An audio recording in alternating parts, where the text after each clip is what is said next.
प्यारे दोस्तों, हजरत खिदर अलैहिस्सलाम कौन थे? हजरत खिदर अलैहिस्सलाम के बारे में मुख्तलिफ आरा पाई जाती हैं। कुछ लोग तो उन्हें नबी मानते हैं और कुछ लोगों का ख्याल है कि वो वली थे। उनका नाम खिदर इसलिए पड़ा था कि बाद रवायात के मुताबिक वो जहां पर बैठते वहां पर सरसब्ज घास उग जाती थी और उनका ताल्लुक पानी से भी जोड़ा जाता है। हजरत खिदर अलैहिस्सलाम और हजरत मूसा अलैहिस्सलाम का वाक़या कुरान पाक में तफसील से बयान किया गया है। कुरान पाक के मुताबिक एक बार हजरत मूसा अलैहिस्सलाम ने अल्लाह ताला से अर्ज की, या बारी ताला, इस दुनिया में मुझसे ज्यादा भी किसी के पास इल्म है? अल्लाह ताला ने फरमाया, हाँ, मेरा एक बंदा है जिसे मैंने तुमसे ज्यादा इल्म दिया है। हजरत मूसा अलैहिस्सलाम को बड़ा तजस्सुस हुआ और उन्होंने उससे मुलाकात करने का फैसला किया और अल्लाह ताला से फरमाया कि मैं आपके उस नेक पाक बंदे से मिलना चाहता हूं जिसको आपने इतना ज्यादा इल्म अता किया है। हजरत मूसा अलैहिस्सलाम को अल्लाह ताला ने फरमाया कि आप यहां से चले जाएं और दरिया के किनारे जिस जगह पर मछली जिंदा होकर पानी में चली जाएगी वहां पर आपको हजरत खिदर अलैहिस्सलाम मिलेंगे। हजरत मूसा अलैहिस्सलाम अपने साथ अपने एक दोस्त को लेते हैं और सफर पर निकल खड़े होते हैं।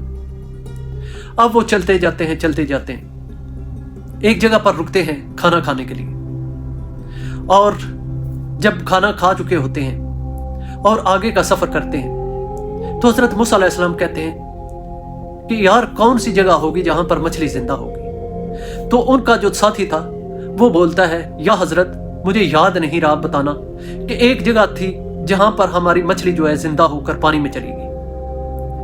हजरत मूसा अलैहिस्सलाम कहते हैं कि ये वही जगह है जहां पर हमें खिदर अलैहिस्सलाम मिलेंगे। वो वापस पलटते हैं और उसी जगह पर पहुंच जाते हैं। वहां पर उनकी मुलाकात हजरत खिदर अलैहिस्सलाम से होती है। हजरत मूसा अलैहिस्सलाम हजरत खिदर अलैहिस्सलाम से मिलकर बहुत खुश होते हैं और उन्हें उनसे मुलाकात का मकसद बताते हैं। हजरत मूसा अलैहिस्सलाम को हजरत खिदर अलैहिस्सलाम कहते हैं कि मैं आपको साथ लिए तो चलता हूं, लेकिन आप सब्र नहीं कर पाएंगे। हजरत मूसा अलैहिस्सलाम कहते हैं, नहीं, आप मुझे ले चलेंगे, आप मुझे सब्र करने वाला में पाएंगे। वो चले खड़े होते हैं, दरिया के किनारे पर पहुंचते हैं। वहां पर मुख्तलिफ कश्तियां खड़ी होती हैं। हजरत मूसा अलैहिस्सलाम और हजरत खिदर अलैहिस्सलाम एक कश्ती में बैठ जाते हैं। अभी रास्ते में ही होते हैं। वो साफ सुथरी कश्ती होती है, नई कश्ती होती है। हजरत खिदर अलैहिस्सलाम उसके अंदर सुराख कर देते हैं। ये देखकर हजरत मूसा अलैहिस्सलाम बड़े हैरान होते हैं और हजरत खिदर अलैहिस्सलाम से पूछते हैं कि ये आपने क्या कर दिया है? हजरत खिदर अलैहिस्सलाम कहते हैं कि मैंने कहा था ना कि आप सब्र नहीं कर पाएंगे। इस बात का मैं आपको बाद में बताऊंगा। हजरत मूसा अलैहिस्सलाम हैरान परेशान उनके साथ चल निकलते हैं। आगे जाते हैं, एक बस्ती में पहुंचते हैं। वहां पर एक लड़का होता है। हजरत खिदर अलैहिस्सलाम आगे बढ़कर उसे जान से मार डालते हैं। हजरत मूसा अलैहिस्सलाम ये वाक़या देखकर बहुत हैरान और बहुत परेशान हो जाते हैं और हजरत खिदर अलैहिस्सलाम को कहते हैं कि आपने एक इंसान की नाहक जान ले ली। हजरत खिदर अलैहिस्सलाम ने कहा कि मैंने कहा था ना कि आप सब्र नहीं कर पाएंगे, आप नहीं इन बातों को समझ पाएंगे। हजरत मूसा अलैहिस्सलाम चुप कर जाते हैं। अब उनका आगे का सफर शुरू होता है और आगे वो एक बस्ती में जाते हैं जहां पर बस्ती वाले उनकी तरफ देखते तक नहीं, कोई उन्हें पानी तक नहीं पूछता, कोई उन्हें खाना तक नहीं देता। उसके बावजूद एक दीवार गिरी हुई होती है और हजरत खिदर अलैहिस्सलाम बगैर उजरत के उस दीवार को खड़ा कर देते हैं। यह देखकर हजरत मूसा अलैहिस्सलाम फिर हैरान होते हैं और वो कहते हैं कि इन बस्ती वालों ने हमारे साथ कोई अच्छा सलूक नहीं किया, तो आपने दीवार तो खड़ी कर दी है, आप इसकी कोई उजरत ही ले लेते।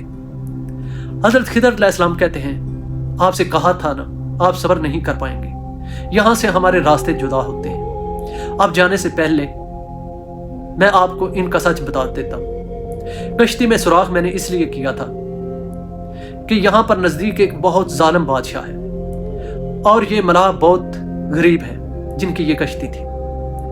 तो मैंने इस कश्ती में सुराख इसलिए कर दिया था कि बादशाह सलामत वहां पर जो बेऐब कश्ती हैं उनको पकड़ लेते हैं اور ان غریب ملاحوں کی کشتی اس لیے بچی رہے گی کہ اس میں سوراخ دیکھ کر بادشاہ کے لوگ اسے نہیں پکڑیں گے۔ اور آگے بڑھ کر میں نے اس لڑکے کو کیوں مارا؟ وہ اس لیے مارا کہ اللہ کے حکم سے مجھے پتا چلا تھا کہ یہ لڑکا بڑا ہو کر اپنے ماں باپ کا نافرمان بنے گا اور ان کو گناہ کے راستے پر دھکیل دے گا۔ تو اللہ کا حکم آیا کہ آپ اس کی جان لے لیں، اس کے بدلے میں اللہ انہیں اچھی اولاد عطا فرمائے گا۔ اس کے بعد حضرت خضر علیہ السلام فرماتے ہیں کہ اس بستی میں میں نے دیوار کیوں کھڑی کی؟ یہ 2 یتیم بچوں کی تھی اور اس دیوار کے نیچے خزانہ تھا۔ اگر یہ دیوار اسی طرح گری رہتی تو ایک دن لوگوں نے یہاں سے خزانہ نکال لینا تھا۔ تو اللہ کے حکم سے میں نے وہ دیوار کھڑی کر دی ہے۔ اب یہ بچے بڑے ہوں گے تو انہیں ان کا خزانہ مل جائے گا۔ اور یہ واقعات تھے جو میں نے اللہ تعالیٰ کے حکم سے سر انجام دیے۔ میں کوئی کام بھی اپنی مرضی سے نہیں کرتا۔ اس کے بعد حضرت موسیٰ علیہ السلام اور حضرت خضر علیہ السلام کے راستے جدا ہو جاتے ہیں۔ حضرت خضر علیہ السلام کے بارے میں اور بھی روایات مشہور ہیں۔ وہ یہ ہے کہ حضرت خضر علیہ السلام اور حضرت الیاس علیہ السلام کی آپس میں ملاقات، اور کہا جاتا ہے کہ یہ دونوں نبی تا قیامت تک زندہ رہیں گے، اور ہر حج کے موقع پر ان دونوں کی آپس میں ملاقات ہوتی ہے۔ بعض اولیاء کا ماننا ہے کہ حضرت خضر علیہ السلام ابھی بھی زندہ ہیں اور بھٹکے ہوئے لوگوں کو راستہ دکھاتے ہیں۔ جب بھی آپ کہیں ایسے سفر پر نکلے ہوں جہاں پر آپ کو راستہ بھٹک جائے، آپ کو راستے کا کوئی پتہ نہ چلے، آپ بہت پریشان ہوں اور اچانک سے کوئی شخص کہیں سے آ جاتا ہے اور وہ آپ کی آ کر رہنمائی کرتا ہے، تو اس کا مطلب یہی ہے کہ وہ خضر علیہ السلام تھے۔ وہ ایسے ہی بھٹکے ہوئے لوگوں کو، قافلوں کو راستہ دکھاتے ہیں۔ تو اس کہانی سے ہمیں سیکھ یہی ملتی ہے پیارے دوستوں کہ دنیا میں کوئی بھی کام اللہ تعالیٰ کی مرضی کے بغیر نہیں ہوتا، اور ہمیں اللہ تعالیٰ کی مرضی پر شکر گزار ہونا چاہیے۔ ہمیں نہیں پتا کہ آج جو ہمیں چیزیں بری لگ رہی ہیں کل کو ہمارے لیے یہی فائدہ مند ہو۔ تو یہی تھی حضرت خضر علیہ السلام اور حضرت موسیٰ علیہ السلام کی کہانی۔ اگر ہماری کہانی پسند آئے تو ہمارے چینل کو سبسکرائب اور ویڈیو کو لائک کرنا مت بھولیے گا۔ ملیں گے کل ایک نئی ویڈیو کے ساتھ۔ السلام علیکم اور اللہ حافظ۔